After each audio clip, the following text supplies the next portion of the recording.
Konsumsi coklat sangat bermanfaat namun juga sangat membahayakan.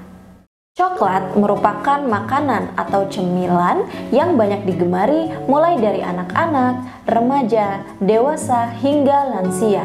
Bahkan, coklat seringkali digunakan sebagai hadiah untuk menunjukkan rasa kasih sayang seseorang.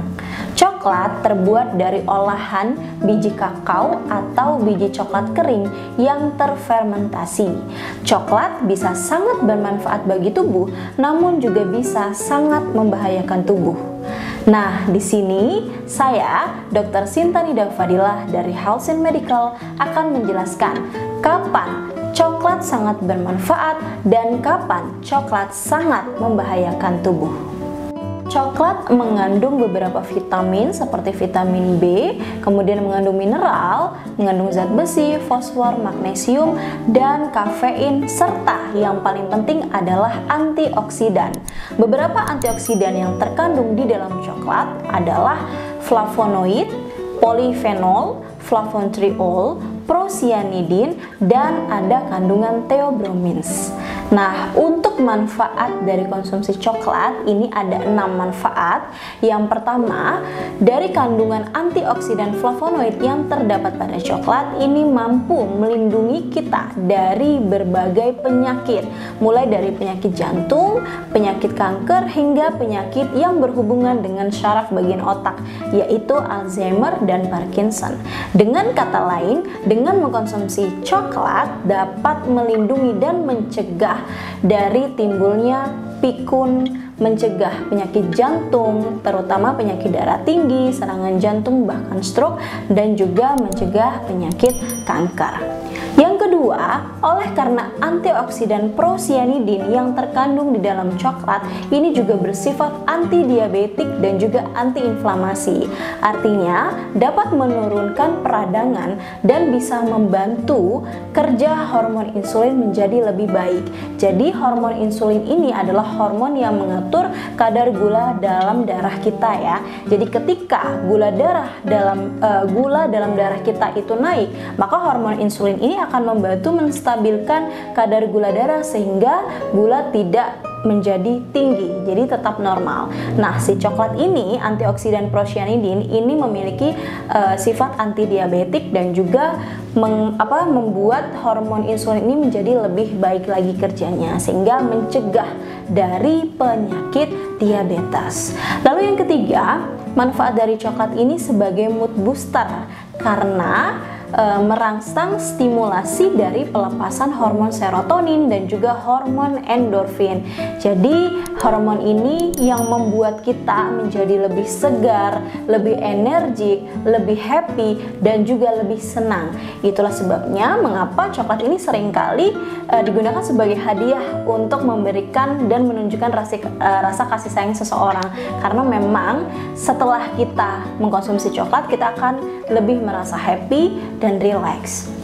Kemudian yang keempat, oleh karena antioksidan yang terdapat pada coklat ini juga mampu membuat pembuluh darah itu menjadi vasodilatasi atau melebar sehingga aliran darah pun akan lancar. Jadi semua pembuluh darah itu akan mengalami vasodilatasi dan aliran darah akan lancar, termasuk pembuluh darah yang ada di jantung, sehingga melancarkan aliran darah jantung, mencegah sumbatan yang terjadi pada jantung, dan untuk aliran darah juga akan lancar ke alat vital atau alat kelamin sehingga membuat gairah seks menjadi lebih meningkat. Lalu yang kelima, jadi dengan konsumsi coklat ini mampu menurunkan kadar lemak jahat yaitu LDL dan juga kolesterol. Dan yang keenam, jadi dengan konsumsi coklat tidak hanya bermanfaat untuk kesehatan tubuh tetapi juga bermanfaat untuk kecantikan karena kandungan theobromins pada coklat ini mampu melindungi kulit dari kerusakan akibat paparan sinar matahari dan juga menangkal radikal bebas yang masuk ke dalam kulit.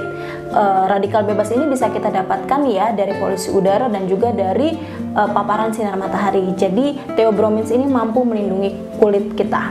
Lalu juga memiliki efek kolagenesis, jadi memproduksi kolagen secara alami. Dengan kata lain, dengan konsumsi coklat kita bisa mengambil manfaat antioksidan theobromins-nya, jadi membuat kulit menjadi lebih awet muda dan tentunya lebih cerah.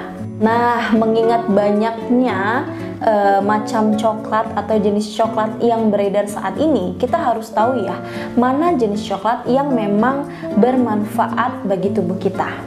Jadi ada 3 jenis coklat, yaitu dark coklat, milk coklat, dan white coklat. Dari ketiga jenis coklat ini, yang paling baik adalah jenis dark coklat atau coklat hitam. Semakin hitam dan semakin pahit coklat, maka kandungan theobrominsnya semakin tinggi. Artinya kandungan antioksidannya semakin banyak. Jadi kandungan antioksidan di dalam dark coklat ini 5 kali lebih banyak dibandingkan dengan milk coklat dan juga white coklat. Justru kandungan milk coklat dan white coklat ini lebih banyak kandungan susu dan juga gulanya.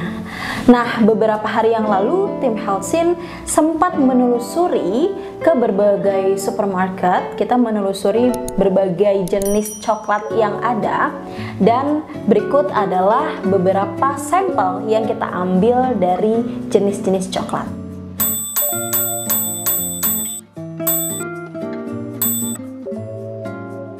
Baik, dari beberapa sampel tersebut, saya tertarik nih dengan 2 jenis coklat. Yang pertama adalah coklat dalam bentuk batang, dan yang kedua adalah coklat dalam bentuk bubuk. Jadi yang pertama, coklat dalam bentuk batangan ini memiliki kandungan dark coklat atau coklat hitam sebanyak 80%, tetapi juga mengandung gula, garam, dan karbohidrat yang tinggi, sehingga kalorinya pun tinggi, yaitu sekitar 279 kalori. Sedangkan coklat yang satu lagi ini adalah coklat yang dalam bentuk bubuk ya.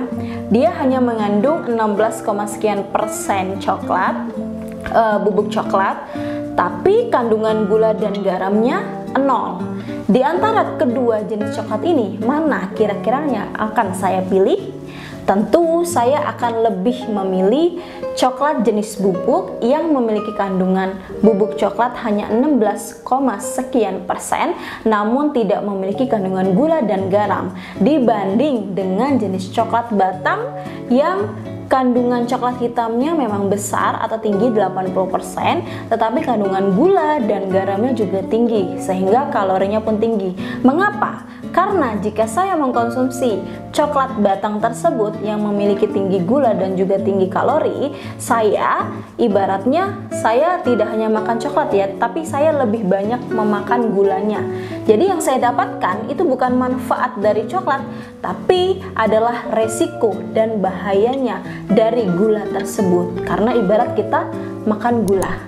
Nah, ngomong-ngomong soal bahaya atau resiko, di sini juga saya akan menjelaskan ya mengenai bahaya dan resikonya apabila kita tidak tepat dalam pemilihan coklat atau salah konsumsi coklat. Yang pertama, tentu jika kita memilih coklat yang kandungan gula dan garamnya tinggi atau kandungan gula dan susu ya itu lebih tinggi, maka yang kita dapatkan adalah resikonya dengan kalori yang tinggi akan menaikkan berat badan, kemudian akan menimbulkan obesitas, kegemukan, perut buncit. Nah, dari situlah akan menimbulkan berbagai macam penyakit, mulai dari penyakit diabetes ataupun penyakit jantung. Tidak hanya itu, gula juga sebagai faktor utama pencetus bagi seseorang yang memiliki riwayat akne atau jerawat atau yang memiliki kulit sensitif, maka akan timbul jerawat atau peradangan jerawat yang lebih banyak. Kemudian yang kedua, coklat ini ibarat seperti kopi ya, karena juga mengandung kafein. Jadi apabila mengkonsumsi coklat terlalu berlebihan, tentunya akan menimbulkan efek samping seperti sulit tidur, kemudian jantung berdebar-debar, meningkatkan denyut jantung, sehingga justru akan meningkatkan resiko serangan jantung, stroke, dan penyakit jantung. Lalu yang ketiga, oleh karena kandungan kafein yang terdapat pada coklat, maka juga akan menimbulkan resiko kenaikan asam lambung yang bisa menimbulkan gejala seperti mual dan muntah. Nah, saya ada sedikit tips atau solusi untuk sahabat Healthin yang memang sangat menggemari coklat atau penikmat coklat. Yang pertama, sahabat Healthin harus memilih coklat dengan jenis dark coklat atau coklat hitam dan lihat komposisinya. Yang kedua, tidak hanya melihat komposisi dari coklat murninya saja, tetapi kita lihat juga gula, garam, atau kandungan karbohidrat di dalamnya. Yang saya sarankan adalah tentunya tidak memiliki kandungan gula dan garam, atau memiliki kandungan gula tapi sangat rendah. Yang ketiga, konsumsi coklat tidak boleh berlebihan. Jadi satu hari maksimal hanya 1 batang coklat atau setara dengan 100 gram. Dan yang keempat, tentunya untuk konsumsi coklat diusahakan tidak mendekati waktu tidur, karena lagi-lagi coklat mengandung kafein yang akan menimbulkan gangguan tidur. Baik, semoga dapat dipahami ya sahabat Healthin. Mengingat memang banyaknya jenis coklat yang beredar saat ini, maka saya harapkan sahabat Healthin sudah mulai pintar untuk memilah dan memilih coklat mana yang bisa bermanfaat bagi tubuh kita. Semoga bermanfaat. Jangan lupa share informasi ini ke teman-temanmu, orang-orang di sekitarmu, dan orang-orang yang kamu sayangi. Salam sehat, sahabat Healthin.